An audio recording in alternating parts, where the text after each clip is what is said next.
Ayolah asatidah, para ustadzah yang hadir pada hari ini, serta anak-anak sekalian, santri, penghafal Quran, pondok pesantren, tahfidul Quran, ulul albab, yang semoga sama-sama mengharap ridha Allah Subhanahu wa taala.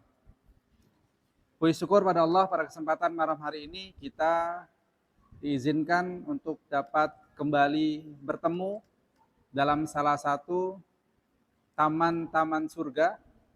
Sebagaimana Nabi kita Muhammad SAW mengatakan, "Idza marartum biryadil jannah farta'u, wa maryadul jannah majalisul ilmi, majalisud dzikri." Anak sekalian rahmati Allah, sebelum masuk ke bab inti dalam pembahasan malam hari ini, ada baiknya kita sedikit mengulang ya apa yang sudah Ustadz sampaikan pada pertemuan sebelumnya.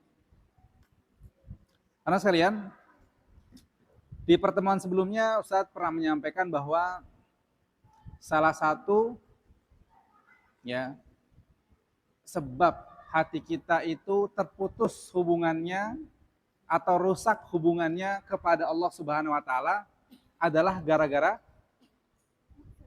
salah satunya apa? Kita punya nafsu. Ya.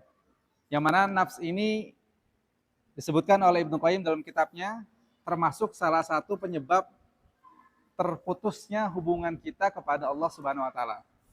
Kenapa? Karena nafsu itu punya 3 sifat. Kemarin sudah dijelaskan ya. Salah satu sifatnya apa? Inna nafsa la ammaratum bisu. Apa sifatnya pertama? Amarah bisu. Kemudian yang kedua, sifatnya nafs itu lawamah. Kemudian yang sifat yang ketiga adalah nafsul mutmainnah atau nafs yang tenang, disebutkan dalam Al-Quran surah Al-Fajr. Ya ayyuhan nafsul mutmainnah. Ya, itu ayatnya sampai akhir. Nah, karena manusia ini memiliki 3 potensi sifat nafs tadi, ya, dan manusia itu akan disifati, ya ini pembahasan kemarin ya, disifati tergantung apa yang dominan dari hawa nafsunya.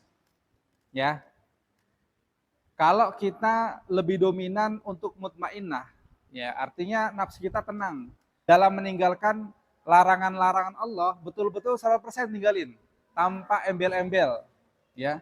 Dalam melaksanakan perintah-perintah Allah semua dikerjakan tanpa ada alasan-alasan lain. Pokoknya kalau ini bentuknya perintah Allah, kerjain. Kalau ini dilarang sama Allah, tinggalkan. Nah, itu berarti nafsunya apa? Mutmainnah. Ya, sudah yakin betul-betul mutasil berhubung sama Allah Subhanahu wa taala. Nah, berbeda lagi kalau kondisinya adalah suka menyesal. Habis ngerjain ini nyesel. Habis beribadah betul, tapi nyesel. Ibadahnya kurang khusyuk, kurang banyak, kurang mungkin kurang ikhlas, dan lain sebagainya, ya. Nah, itulah yang dominasinya apa? Nafsul lawamah. Ya, disebut dengan nafs yang bimbang. Sering merasa kalau kita sudah beramal itu sering kayak kurang, merasa ada yang kurang ya. Kenapa enggak mutmain? Ya, merasa kalau yang diperintahkan itu misalkan kita diperintahkan sholat. Sholat itu harus khusyuk. Harus begini. Kemudian karena kondisi nafsunya enggak stabil, datangnya sudah terlambat. Ya kan? Ketika sholat nggak khusyuk, yang dipikirin hal-hal lain, misalkan apa yang dipikirin, ya selesai sholat tidak berzikir dulu langsung kabur, misalkan begitu, ya setelah beberapa hari nyesel, aduh kenapa ya selama ini saya sholat nggak khusyuk, cepet-cepet, nggak berdoa dulu, datangnya terlambat kan gitu, nyesel, nafsu lawamah. Yang ketiga yang lebih parah apa? Nafs amarah bisu. Yang kalau kemarin saya ceritakan, ada 7 langkah setan untuk merusak kita, kan betul ya? Ada yang pertama caranya bagaimana seorang itu supaya bisa meninggalkan hal-hal yang hal-hal yang perintah Allah gitu ya, yang wajib-wajib. Itu gimana caranya bisa tinggalin? Kalau anak pondok nggak mungkin, ya karena sudah di sistem bagaimana biar mengerjakan yang wajib-wajib. Ya kan, sholat, puasa itu kan sudah wajib, ya puasa Ramadan dan lain sebagainya. Nggak mungkin. Yang sunnah-sunnah ya insya Allah lah.